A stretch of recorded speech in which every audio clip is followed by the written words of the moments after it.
A continuación, damos paso al primer diálogo, grandes tendencias macroeconómicas que marcarán el turismo en 2024. Señoras y señores, demos una cálida bienvenida al escenario a José Ignacio Goirigolzarri, presidente de CaixaBank, que dialogará con Juan Ortiz, presidente de American Express España.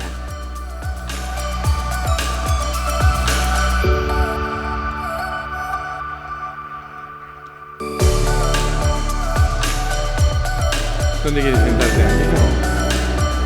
Donde tú prefieras. Nos ponemos uno en cada lado. Vale, estupendo.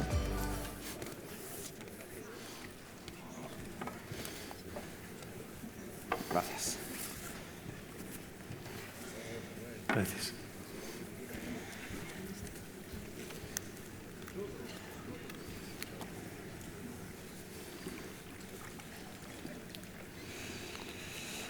Muy buenos días.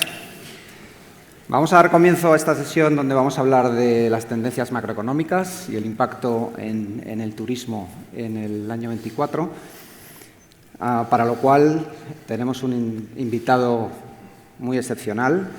Convendrán conmigo que José Ignacio Goirigolzarri, presidente de CaixaBank, es una persona referente en el panorama económico, financiero y empresarial de la economía española de los últimos años, yo diría décadas. Y es un privilegio poder hoy escucharle su previsión sobre estos temas. Y para mí personalmente también es un privilegio poder compartir escenario con CaixaBank, que es un partner, un socio estratégico de American Express desde hace muchos años, con el cual compartimos una visión del negocio similar en lo que tiene que ver con orientación al cliente, servicio, tratar de hacer las cosas bien, generar un impacto positivo en todas las industrias, pero definitivamente en relación al turismo, de lo que vamos a hablar. Ahora lo que voy a hacer es una presentación breve de nuestro invitado, pero sí que quiero agradecer también, por supuesto, desde el Tour y el equipo desde el Tour el esfuerzo que ha hecho por montar este foro, que creo que está siendo un éxito, una vez más. Y bueno, como digo, muchas gracias por su atención. Yo creo que el presidente no necesita mucha presentación, pero bueno, voy a hacer un breve resumen de su trayectoria de Bilbao, casado con 2 hijos, estudió en Deusto, licenciado en Económicas Empresariales, también licenciado en Finanzas por la Universidad de Leeds, en Reino Unido. Tiene un antecedente también de docencia porque pasó por la universidad como profesor antes de entrar o en paralelo cuando entraba en el mundo financiero de la mano del Banco de Bilbao, donde desempeñó diversos puestos hasta que en el año 2001 fue consejero delegado del BBVA. Posteriormente, en 2012, es elegido presidente de Bankia y de su matriz, para en 2021 ser nombrado presidente ejecutivo de CaixaBank a raíz de la fusión de Bankia y la Caixa. Ha tenido experiencia como consejero y vicepresidente de compañías como Telefónica, como Repsol, presidente de la Fundación España-USA, consejero del grupo BBVA en distintos lugares como México, también consejero de Citibank en China y actualmente presidente de CaixaBank, vicepresidente de CECA, vicepresidente de la Fundación FAT y presidente de la Deusto Business School y de CaixaBank Dualiza. Como digo, una trayectoria espectacular. Vamos a hablar, como decía, de las tendencias macro y cómo influyen en el turismo, pero antes, si me permitís, decía antes que CaixaBank tiene una vinculación especial con el turismo. Quería, José Ignacio, si te parece, y bienvenido. Gracias. Quería que nos contaras, si te parece, cómo afrontáis esta industria y cuál es vuestra relación con ella. Muy bien. En primer lugar, muy buenos días a todos. Muchísimas gracias por vuestra presencia, muchísimas gracias a Estel Tour por esta oportunidad que me da y, desde luego, muchísimas gracias a ti, Juan, por tu cariñosa y amable presentación. Efectivamente, para nosotros y para mí en particular, estar hoy aquí es una ocasión muy importante porque, en definitiva, es tangibilizar la estrecha relación que tiene CaixaBank con el mundo de la hostelería y el mundo del turismo. Esto no es de ahora. Realmente, cuando uno mira la historia, hace ya 17 años, en CaixaBank se creó una unidad específica para apoyo del turismo y y de la hostelería. Y durante estos 17 años hemos visto de todo, hemos visto cosas buenas, ciclos buenos, ciclos menos buenos, pero yo creo que ha habido momentos en los cuales el apoyo de CaixaBank al sector ha sido muy evidente. Probablemente el más evidente fue durante el COVID. Durante esta época, en CaixaBank, por ejemplo, favorecimos con más de 3.000 millones de euros de moratorias al sector. Nuestra involucración, por dar solo dos cifras, nosotros tenemos una cartera de créditos centrada en el sector de 8.500 millones de euros. Y cuando uno analiza el crédito anual que ha ido dando CaixaBank en los últimos años, hoy estamos dando unos créditos, el año 2023, dimos un flujo de crédito superior a 2.800 millones de euros. Para ver un poco el nivel de involucración creciente que estamos teniendo, esos 2.850 millones de euros son más o menos el doble del flujo de crédito que nosotros proveíamos al sector en el año 2017.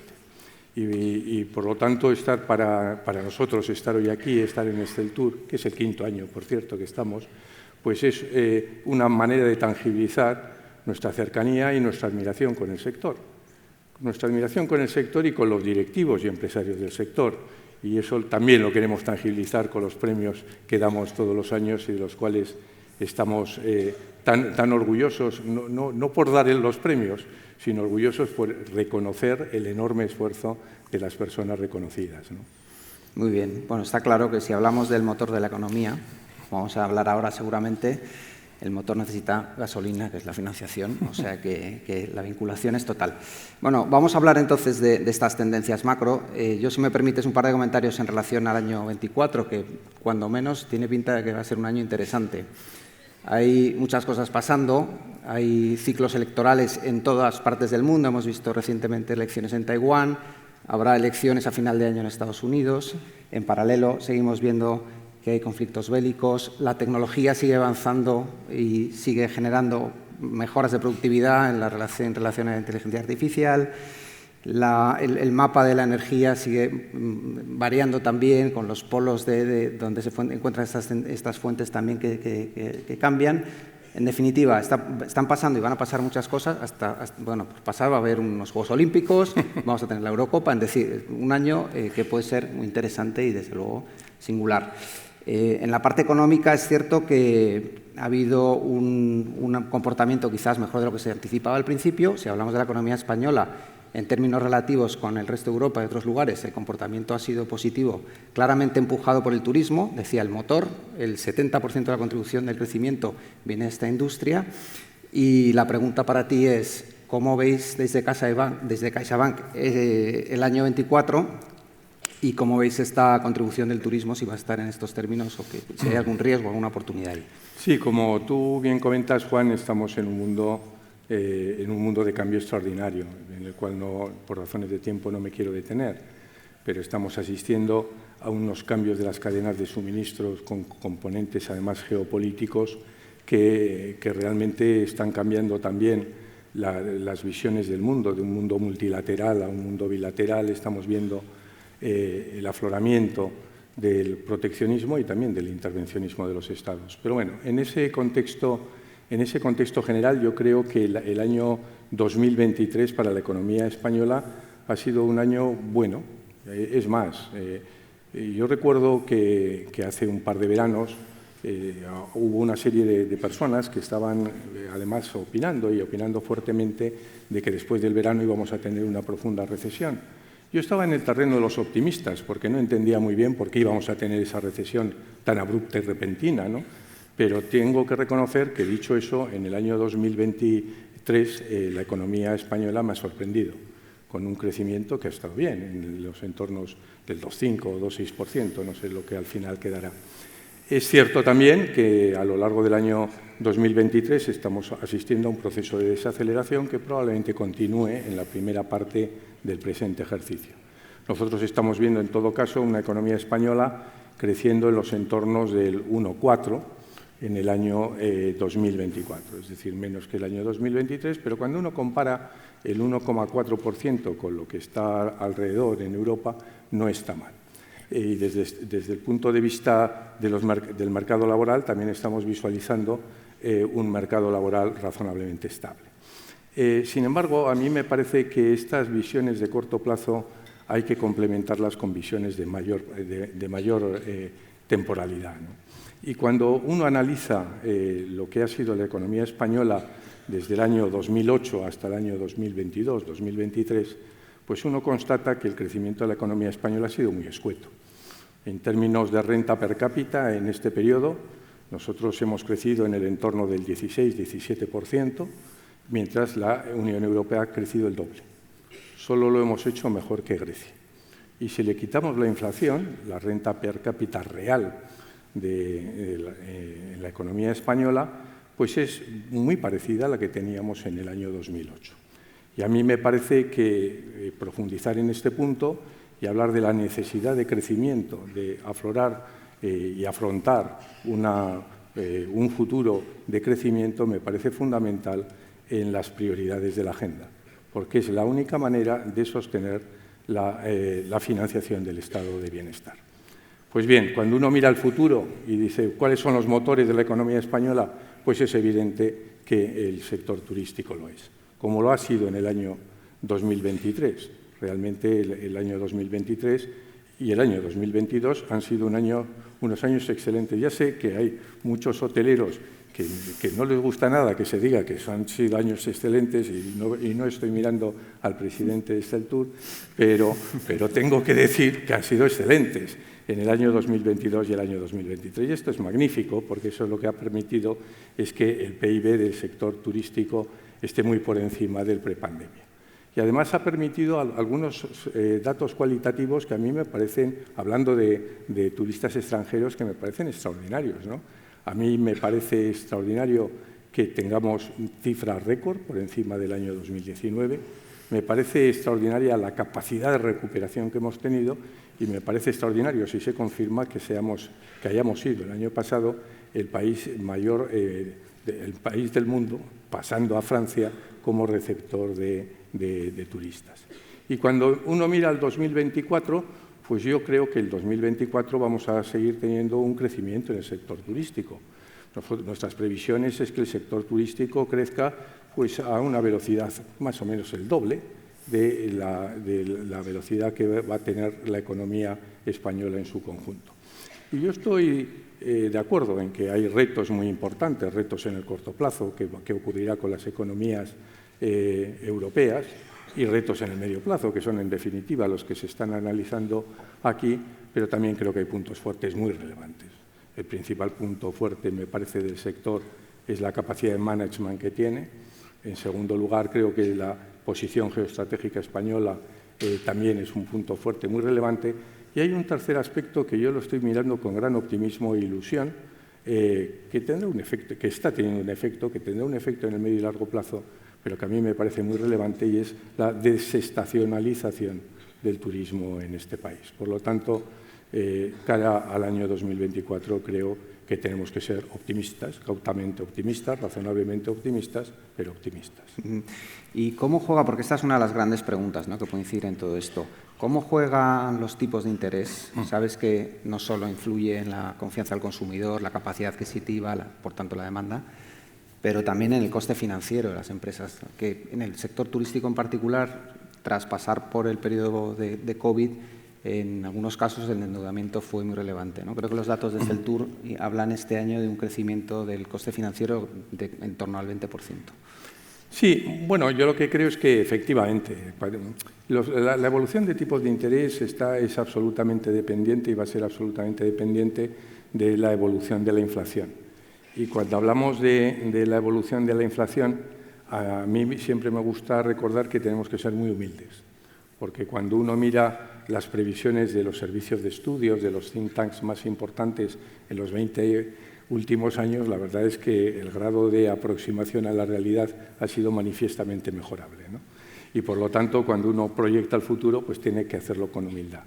Pero sí es cierto que, hablando de los tipos de interés, yo creo que hubo un mal diagnóstico en los primeros momentos de la inflación por parte de los bancos centrales, es evidente. Pensaron que era una cuestión más coyuntural que que otra cosa, y como consecuencia de eso, y al ver que tenía un contenido muchísimo más estructural, bueno, tuvieron que reaccionar de forma muy abrupta. Fue el caso de la FED o fue el caso del Banco Central Europeo, al que asistimos a 10 subidas seguidas. La verdad, y además me parece bien, yo creo que era lo correcto, había que anclar las expectativas de inflación dentro de los agentes, ¿no? Pero dicho eso, creo que también la inflación nos está sorprendiendo positivamente, pero todavía está lejos de los objetivos que tienen los bancos centrales. Los bancos centrales, tanto la FED como el Banco Central Europeo, están aspirando a tener inflaciones en el entorno del 2%, y la inflación subyacente en Europa y en España pues está claramente por encima del 3%, está el 3,7, 3,8%. Por lo tanto, bueno, vamos a ver lo que ocurre. Lo que sí es cierto es que con los datos de inflación los mercados han reaccionado de forma muy positiva. Realmente, con los datos últimos de inflación, los mercados lo que han hecho es descontar que los tipos de interés van a tener una bajada mucho más rápida de lo que estaba prevista. Y de esa forma, los mercados hoy están descontando que a finales de este año el Euribor a 12 meses, que yo creo que es la variable con la que todos nos vemos más identificados, pues esté situada en el entorno del 2,5 o 2,6%. Aquí quiero advertir dos cosas. En primer lugar, que este posicionamiento de curvas está teniendo una gran volatilidad, y quiero advertir también que, desde mi punto de vista, para lo que sirva, es un tema simplemente personal, hombre, yo creo que el abatimiento de la inflación todavía le queda recorrido y todavía le quedan emociones, ¿no? Pero dicho eso, a mí sí creo que hay un tema muy importante a enfatizar, ¿no? Y es el nivel de impagos que estamos visualizando. Nosotros, en el sistema bancario, esto es predicable de CaixaBank, pero también en general de todos los bancos, lo que estamos contemplando hoy, estamos viendo, es que los niveles de impago están muy contenidos, tanto en el mundo de las familias como en el mundo de las empresas. Y están muy contenidos, y muchas veces suelo reflexionar por qué están tan contenidos, porque yo tenía la previsión, la idea de que íbamos a tener un incremento de morosidad. Y una de las razones fundamentales que yo creo que explican esto es el extraordinario desapalancamiento, el extraordinario desendeudamiento que ha realizado la economía española y muy en concreto la empresa española. La empresa española está hoy en unos momentos desde el punto de vista de fortaleza financiera mucho más sólidos que lo que estaba en el año 2010-2011. Y voy a dar simplemente dos datos porque me parece que son relevantes. En el año 2010, el crédito a las empresas representaba el 140% del PIB, es decir, teníamos 1,4 veces más crédito que PIB. Eso estaba muy por encima de la media europea. Hoy ese 140% se ha convertido en un 86%, que está por debajo de la media europea, que está en el 90 y tantos.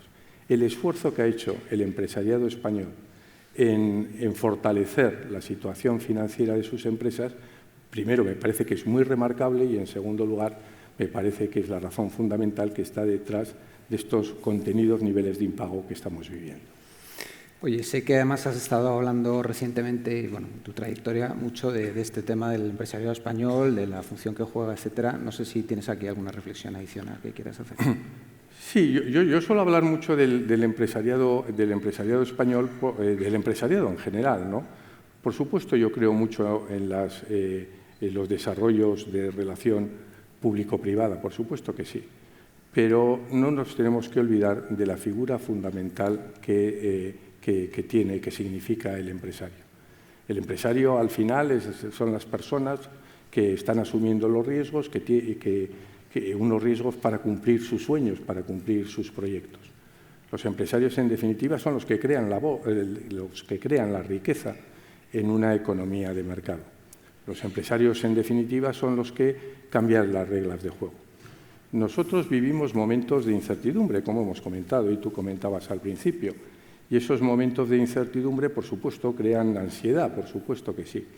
Pero los momentos de incertidumbre, que son momentos de ruptura de statu quo, es cuando realmente afloran las oportunidades. ¿Y quién se beneficia de esas oportunidades?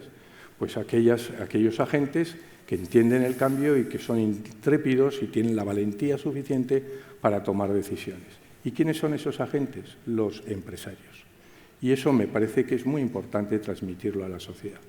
Cuando esta idea global la bajo a la realidad del mundo turístico, pues también quiero mostrar mi admiración. Pero no es una admiración teórica, es una admiración que se basa desde hace muchos años y que la contrasto en el corto plazo.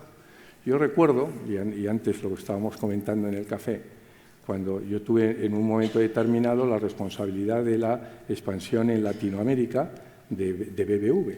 Y recuerdo que me solían decir que qué importante es que los bancos se internacionalicen, que sean empresas que se internacionalicen en Latinoamérica y que marquen la pauta de los demás sectores.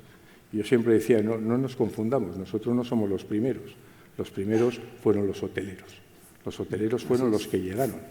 En segundo, eso está en el pasado, pero también muestro mi admiración sobre el mundo empresarial de los hoteles y el turismo con la gestión que hicieron del COVID. Y muestro también mi admiración con la capacidad que han tenido en el año pasado y el anterior en gestionar una recuperación tan rápida que no es sencillo, y gestionar también una situación de inflación compleja.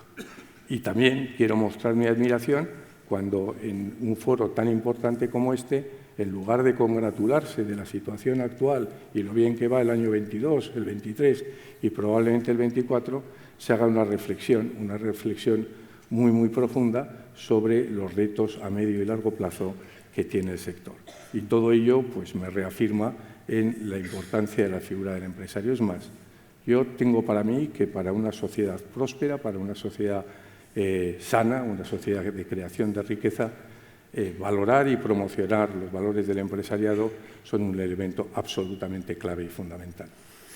Muy bien, muchas gracias. El tiempo vuela, nos va quedando menos, pero sí quería preguntarte, hablando de retos, uno de los temas que siempre están en la mesa es el empleo. En España se da una paradoja y es que, habiendo un número de desempleados relevante, también hay puestos que no se cubren, ¿no? 150.000 se habla en todas las industrias, pero es verdad que turismo en particular es una de estas industrias donde está costando más trabajo, a pesar de que el comportamiento es muy bueno. Este año se han generado casi 100.000 empleos, la subida del salario medio en la industria ha sido cerca del 5%, la temporalidad ha bajado, etcétera. Pero ¿qué pasa? ¿Por qué cuesta tanto trabajo? ¿Qué se puede hacer para mejorar esta reputación y atraer el talento a esta industria?